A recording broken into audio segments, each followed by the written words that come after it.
And there's so much that I wanted to say to you about your picture that I decided to do a video.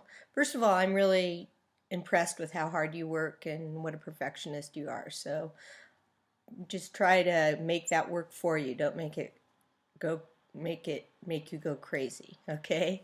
So I'm thinking that you used Conti crayon perhaps to get those darks real dark. And it's hard to get the kind of detail you want to with Conti crayon because it's not as thin as graphite. The tip isn't. So I'm keeping that in mind, and also that you were traveling and stuff.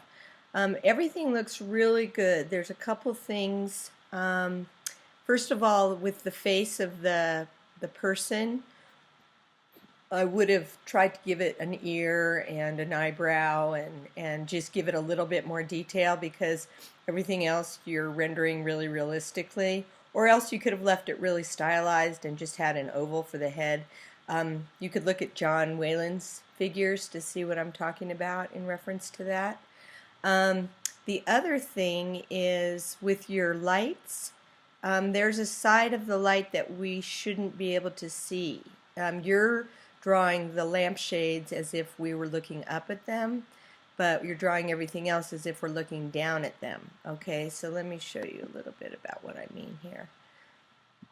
Hold on. So really, the top of the lamp would be a little oval, and then the bottom of the lamp would be a little oval, but we wouldn't be able to see all of it. Okay, made that second one a little big. So we could see the top, not the bottom. All right, unless they're tilted. The other thing you could do is really exaggerate where I see that you've used the eraser to show the light falling, which is a great instinct. I would push that a little further. Okay. And as I said before, using Conti crayon or charcoal, whatever you used, you don't get the right range of values that you would have with graphite, so it's hard to have some nuanced shading. But overall, I mean, this was extremely ambitious, and I think you did a really good job with it.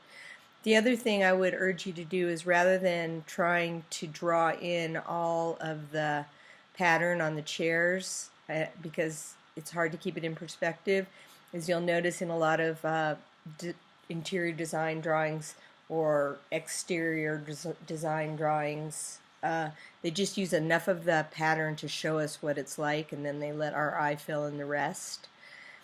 So those are some suggestions. Also, the keys of the piano board look like they're pointing downwards.